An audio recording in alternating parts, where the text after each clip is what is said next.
தமிழகம் முழுவதும் போதைப் பொருட்கள் புழக்கத்தை தடுத்து நிறுத்தும் வகையில் காவல்துறையினர் தீவிர நடவடிக்கைகளை மேற்கொண்டு வருகின்றனர்.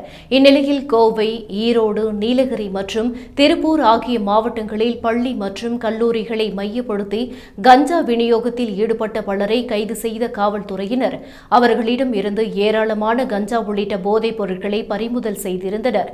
இதனிடையே 4 மாவட்ட காவல் எல்லைக்கு உட்பட்ட காவல் நிலையங்களில் பதிவு செய்யப்பட்ட 55 கஞ்சா வழக்குகளில் பறிமுதல் செய்யப்பட்ட சுமார் 157.687 கிலோகிராம் கஞ்சா பொருட்கள் கோவையில் வைக்கப்பட்டிருந்த நிலையில் நீதிமன்ற உத்தரவின்படி கோவை செட்டிப்பாளையம் பகுதியில் உள்ள தனியார் கம்பெனியில் உள்ள இயந்திரம் மூலம் அழிக்கப்பட்டது. கோவை சரக காவல்துறை துணைத் தலைவர் சசிமோகன் மற்றும் கோவை மாவட்ட காவல் கண்காணிப்பாளர் கார்த்திகேயன் ஆகியோர் முன்னிலையில் நடைபெற்ற இந்த நிகழ்வில் காவல்துறையினர் மற்றும் நீதித்துறையினர் உடனிருந்தனர்.